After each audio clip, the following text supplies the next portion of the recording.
U.S. Senator John Fetterman is suing Sunny Hostin and the producers of The View. The hoodie-wearing, straight-talking senator from Pennsylvania is going head-to-head with the queens of daytime chatter. But how did we get here? Why is Fetterman trading policy debates for legal battles? And most importantly, why are we all so invested in the drama? This whole saga began when Sunny Hostin, one of the co-hosts of The View, made some eyebrow-raising remarks about Fetterman. Now, we all know The View isn't exactly known for holding back. It's like a gladiator arena for hot takes, where opinions clash and civility sometimes takes a coffee break. But even by their standards, this one went a little too far. Let me ask you this. While Democrats work on fixing past mistakes, a lot of Americans are disturbed about the future. Trump is terrorizing migrants by threatening to call on the military to round them up on U.S. soil. He's also imposing tariffs that everybody says could send prices soaring, and threats to punish the media who don't fall in line.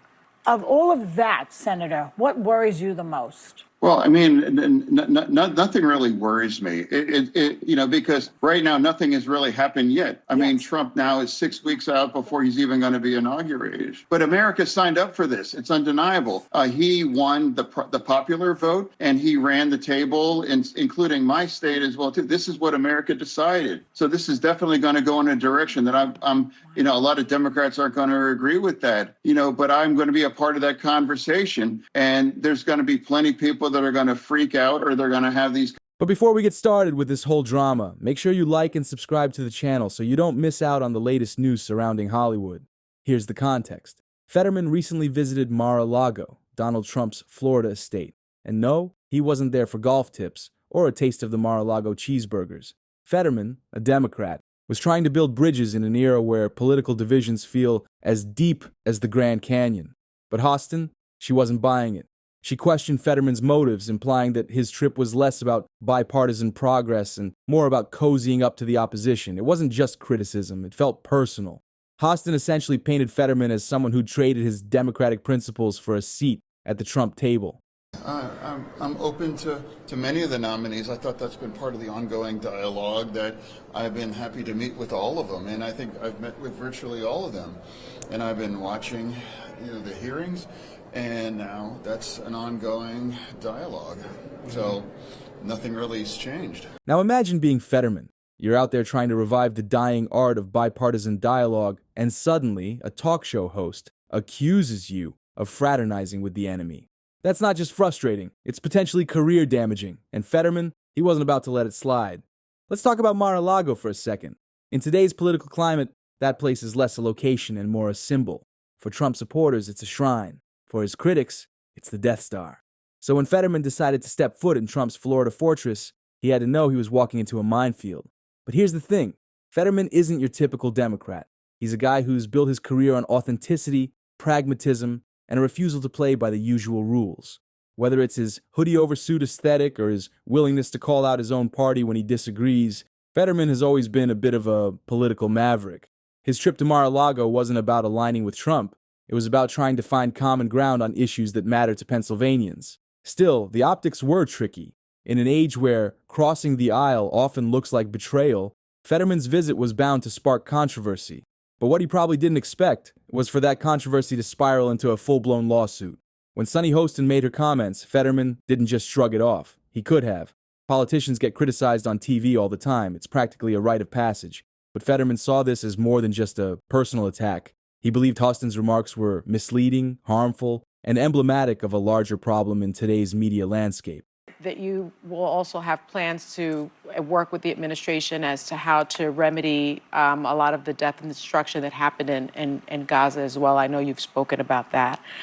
There's been a lot of soul searching on the Democratic side, people needing answers on what went wrong. Do you think that is helpful, and do you think there should also be some soul searching on the Republican side who need to analyze why they would nominate a convicted felon who ran on lies, threats of retribution, and concepts of a plan? So, what's his argument? Fetterman claims that Hostin twisted the facts to fit a sensational narrative, undermining his credibility and damaging his reputation.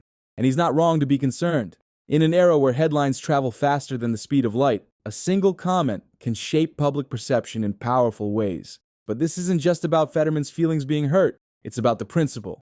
In his view, allowing this kind of commentary to go unchecked sets a dangerous precedent. It blurs the line between legitimate criticism and outright misinformation. And for a public figure who's trying to foster honest, productive dialogue, that's a line worth defending. Here's where things get interesting.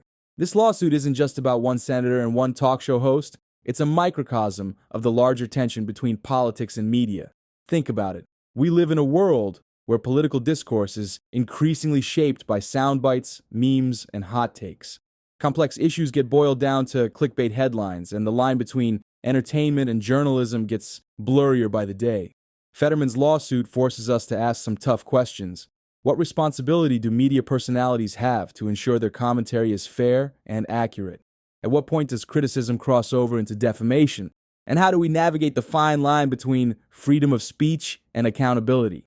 Well, I mean, nothing really worries me, because right now nothing has really happened yet. I mean, Trump now is 6 weeks out before he's even going to be inaugurated. But America signed up for this. It's undeniable. He won the popular vote, and he ran the table, including my state as well, too. This is what America decided. For Hostin and the producers of The View, this case could serve as a wake-up call. While the show thrives on its provocative discussions, this lawsuit highlights the potential consequences of pushing the envelope too far. One of the most fascinating aspects of this story is Fetterman himself. He's not your typical politician, and that's a big part of what makes this lawsuit so compelling. Fetterman has built his brand on being a straight shooter. He's the guy who will call out hypocrisy, stand up for what he believes in, and refuse to play the partisan game. That authenticity has earned him both fans and critics. To his supporters, he's a breath of fresh air in a political landscape filled with spin and doublespeak. To his detractors, he's a wild card, unpredictable and occasionally abrasive. But love him or hate him, there's no denying that Fetterman is willing to fight for what he believes is right. And in this case, that means fighting to preserve the integrity of political dialogue. And of course, it wouldn't be fair to tell this story without considering The View's side. As a show, they thrive on controversy. Their bread and butter is dissecting hot-button issues, often with a mix of humor, passion, and, let's be honest, occasional drama. And in their defense, they're not exactly known for playing it safe. Sunny Hostin, in particular, is one of the show's more outspoken voices. Her commentary often pushes boundaries, and that's part of what makes her so polarizing. I think she's changed her tune. I think when they go low, you have to meet that energy and perhaps go even lower, become small like an ant and go to the Earth's crust. And what I will say is, not cross Sunny Hostin. yeah. Well, what I will say is, she said that she did not enjoy Trump's 2017 inauguration because there was no diversity, there was no color on that stage. She said there was no reflection of the broader sense of what America looks like, and many people took pictures of her, and she just wasn't in a good mood. To her fans, she's fearless and unfiltered. To her critics, she's reckless and inflammatory. In this case, Hostin might argue that her comments were simply an opinion, a perspective based on her interpretation of Fetterman's actions. But Fetterman's lawsuit suggests otherwise. He's not just saying, I disagree with your take. He's saying, your take was factually wrong and damaging.